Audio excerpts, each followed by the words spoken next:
नमस्कार, मेरा नाम है अमिताभ और दृष्टि आईएएस के इन-डेप्थ श्रृंखला में आपका स्वागत है। हाल ही में भारत का अंतरिम बजट पेश किया गया। बजट पर तमाम चर्चाएं हुई, लेकिन आज की हमारी चर्चा का विषय है बजट की गोपनीयता। वास्तव में बजट को किस प्रकार से गोपनीय रखा जाता है और वो कौन सी ऐसी आवश्यकता है जो बजट को इतना गोपनीय रखने के लिए विवश करती है। तो इस पूरे संदर्भ पर आज की हमारी चर्चा केंद्रित होगी। आज के दौर में बजट अर्थात हमारा वार्षिक वित्तीय विवरण आगामी वर्ष के लिए एक ऐसा दस्तावेज है जिसको बहुत ही गोपनीय तरीके से रखा जाता है। आज हम समझेंगे कि उस गोपनीयता के पीछे के कारण क्या हैं।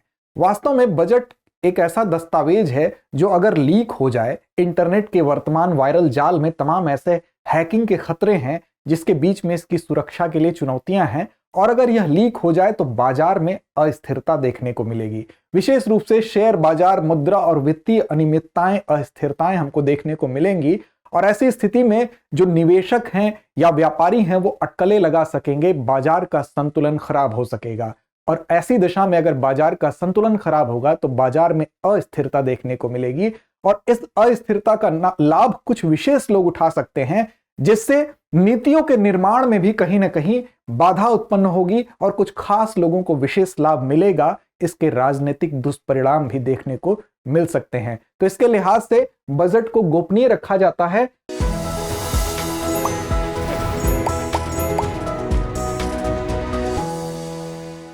अब आइए आज के संदर्भ को हम देखते हैं, किन बिंदुओं के अंतर्गत समझेंगे।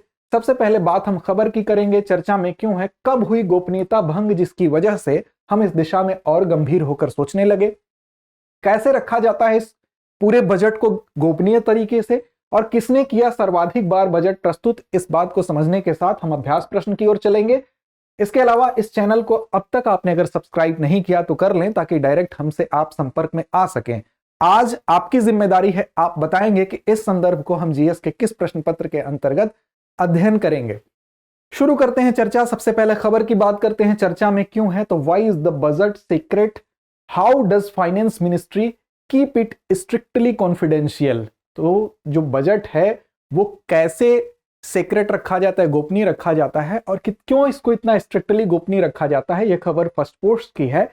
तो हम बात करेंगे कि कब हुई गोपनीयता भंग। सबसे पहले हम इस बात को समझें जिसकी वजह से हम और ज्यादा सचेत होते हैं इस दिशा में, और उसके दुष्परिणामों से आप भूमिका के खंड में ही परिचित हो चुके हैं कि अगर इस बजट को पहले ही लीक कर दिया जाए तो उससे सरकारें भी गिर सकती हैं, जो नीतियां हैं प्रभावित हो सकती है, किसी विशेष व्यक्ति को, विशेष निवेशक को ज्यादा फायदा मिल सकता है, बाजार में असंतुलन देखने को मिल सकता है। ऐसी दशा में आप देखेंगे जब भारत स्वतंत्र हुआ तो स्वतंत्रता के तुरंत बाद जब भारत का पहला बजट पेश किया जा रहा था, 1947-48 का वो बजट था। उस समय के जो केंद्रीय वित्त मंत्री थे, वित्त मंत्री आर.के. शनमुगम शेट्टी थे।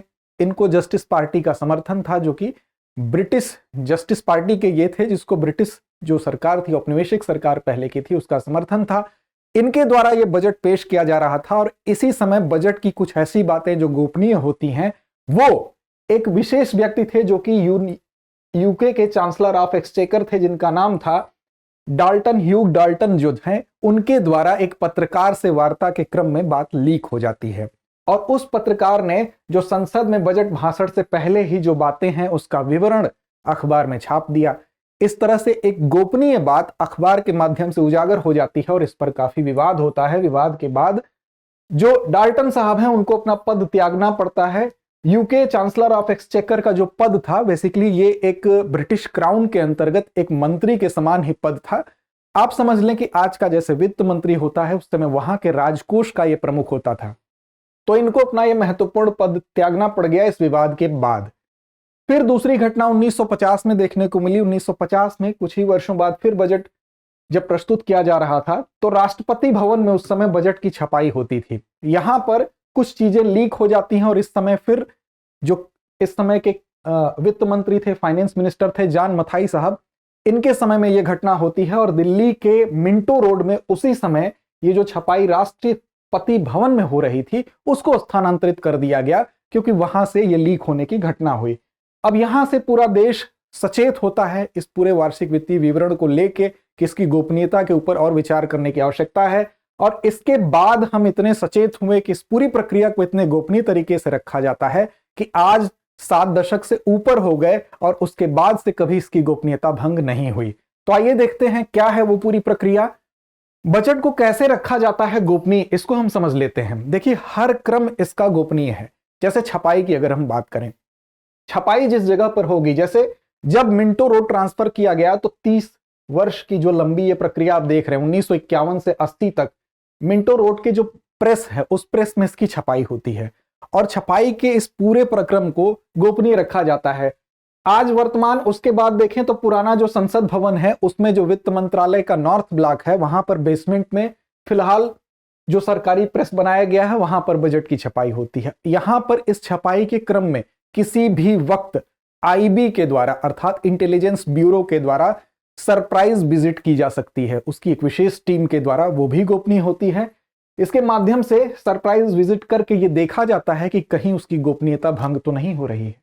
क्या होता है अब इस पूरी प्रक्रिया में देखें तो जो बजट की घोषणा है उसके कुछ हफ्ते पहले ही, अर्थात जब बजट प्रस्तुत होने वाला होता है उससे कुछ हफ्ते पहले ही इस प्रक्रिया को, गोपनीयता की जो प्रक्रिया उसकी शुरुआत हो जाती है।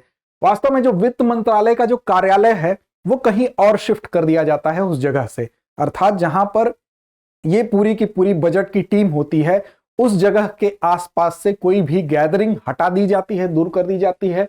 और जब तक ये बजट प्रस्तुत नहीं हो जाता है तब तक उस एरिया में किसी का आना जाना निषिद्ध कर दिया जाता है, पूरी तरह से रोक दिया जाता है। यहां तक कि कोई भी मेहमान आगंतुक, कोई भी मीडिया कर्मी वहां पर किसी भी तरह से वहां पे परमिशन नहीं होती है कि वो वहां पहुंच सके। प्रवेश और निकास कड़ी सुरक्षा के बीच होता है बिना परमिशन के, और जो लोगों को अनुमति है उनके अलावा कोई वहां नहीं जा सकता है। बजट निर्माता की जहां तक बात है, जो लोग बजट बनाने वाले होते हैं उस टीम की जहां तक बात है, तो वो लोग भी, अब आप सोच रहे होंगे कि बजट निर्माता तो आ जाएगा, वही ये कार्य कर रहा है, तो ऐसा नहीं है कि उनको फ्री छोड़ दिया जाता है। वो सारे व्यक्ति जो बजट निर्माण प्रक्रिया में शामिल होते हैं वो भी जांच के दायरे में होते हैं। उनके ऊपर भी आईबी और दिल्ली पुलिस की सहायता से एक टीम हमेशा निगरानी रखती है, किसी भी रूप में प्राइवेट उनकी जो गोपनीयता है उसको भंग ना होने पाए, जो बजट प्रक्रिया की गोपनीयता है उसको भंग ना होने पाए, इसलिए उनके ऊपर भी परमानेंट निगाह होती है। वो हमेशा इंटेलिजेंस ब्यूरो और दिल्ली पुलिस की कड़ी नजर में रहते हैं। अब जो बजट अधिकारी होते हैं उनकी टीम में लगभग 100 लोग होते हैं और 10 दिन की ये पूरी क्वारंटाइन करने की इनकी जो प्रक्रिया है वो होती है।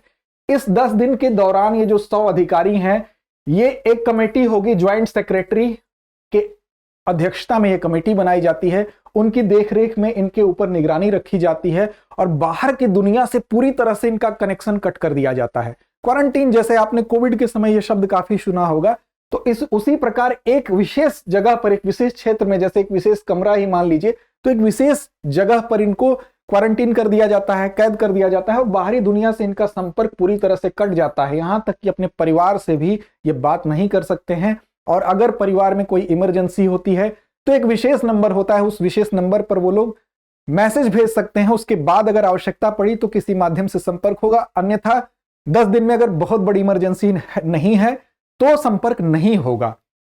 प्रत्यक्ष बात का तो प्रश्न ही नहीं उठता, वो तो संभव ही नहीं है। अधिकारियों से जहां तक मुलाकात की बात है तो सिर्फ और सिर्फ वित्त मंत्री इन अधिकारियों की टीम से मुलाकात कर सकते हैं और किसी को इसकी भी अनुमति नहीं होती है। आप देखेंगे जब फाइनल प्रिपरेशन शुरू हो जाता है प्रिंटिंग का, तो वहां से एक यहां पर प्रथा है हलवा की, तो हलवा का जो सेरेमनी है, हलवा सेरेमनी शुरू हो जाती है।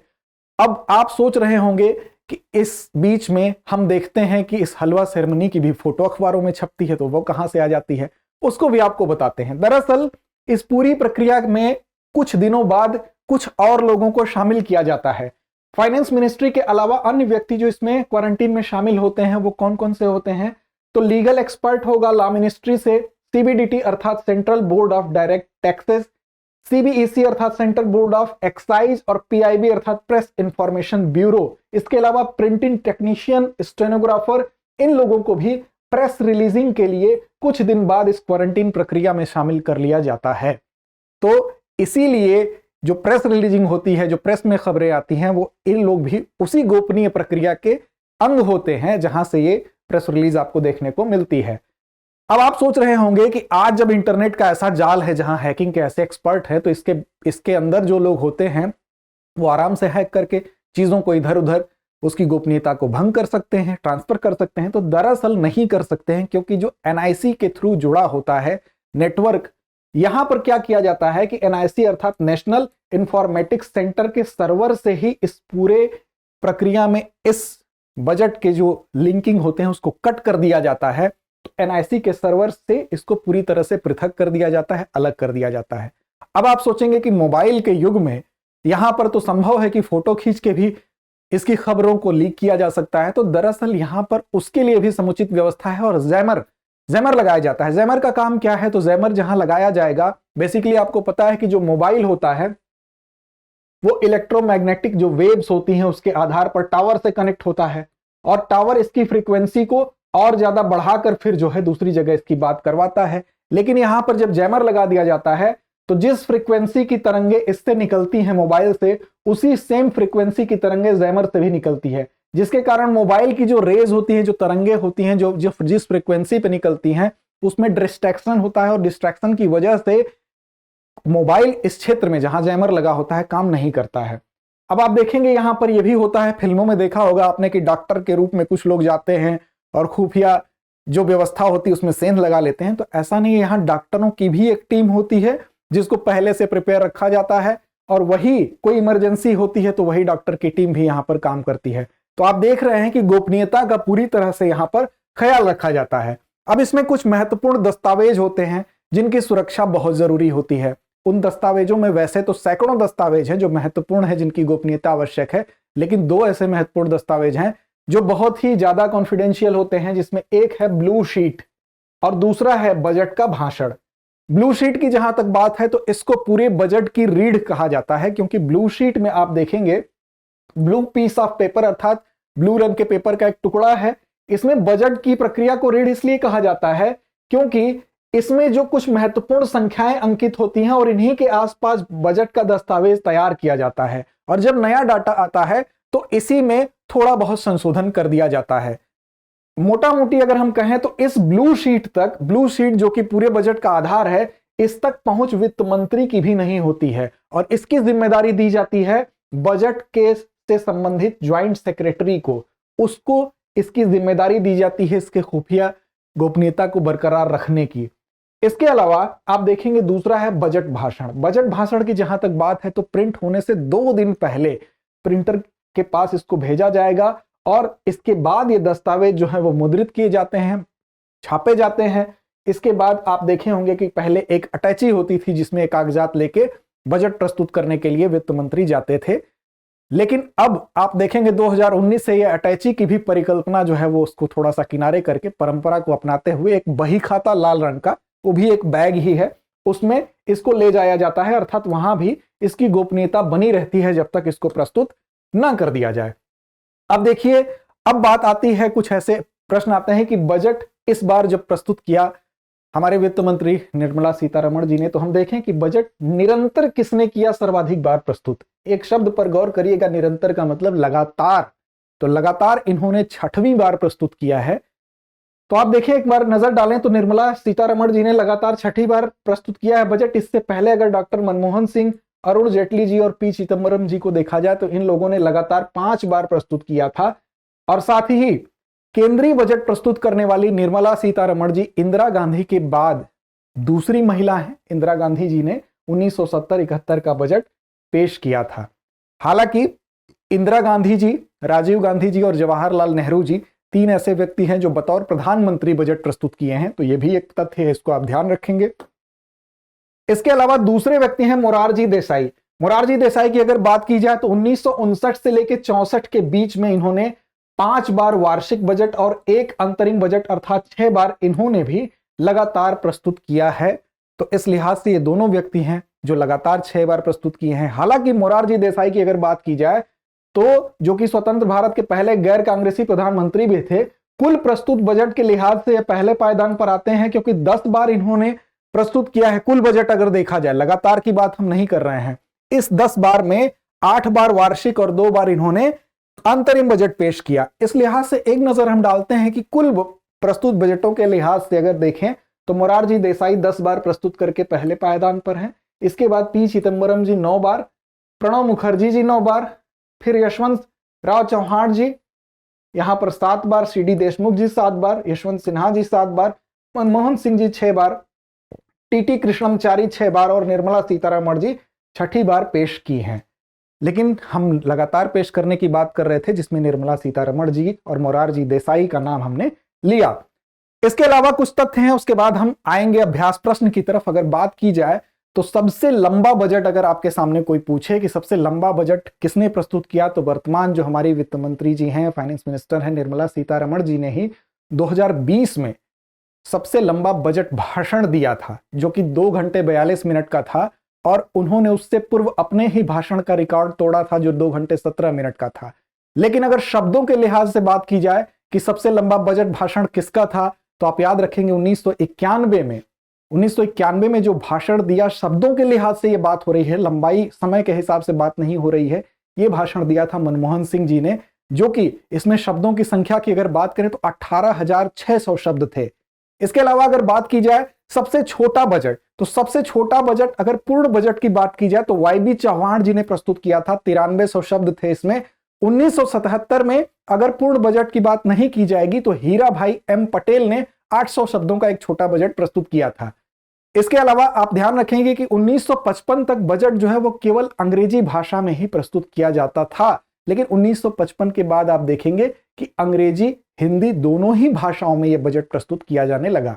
एक परिपाटी और थी कि शाम को 5 बजे बजट प्रस्तुत किया जाता था। 2001 में यह परिपाटी भी टूट जाती है और 2001 में आप देखेंगे कि पहली बार सुबह 11 बजे यह बजट प्रस्तुत किया गया। तो यह बजट से जुड़े हुए कुछ अन्य शब्द थे, कुछ अन्य तथ्य थे जिसको आप याद रखेंगे। अब आते हैं आज के अभ्यास प्रश्न की तरफ। अभ्यास प्रश्न है कि स्वतंत्रता के पश्चात भारत का पहला बजट किसके द्वारा प्रस्तुत किया गया। आपके सामने विकल्प है आर.के. शनमुगम शेट्टी, जवाहरलाल नेहरू, जॉन मथाई या इनमें से कोई नहीं। तो उम्मीद है अगर आपने संदर्भ को ठीक से सुना होगा तो आप सही जवाब कमेंट बॉक्स में जरूर देंगे। लड़ते रहें, अपने लक्ष्य की ओर बढ़ते रहें। धन्यवाद। डियर व्यूअर्स, अपने एग्जाम की तैयारी को और बेहतर करने के लिए हमारे चैनल को लाइक, शेयर और सब्सक्राइब करना न भूलें।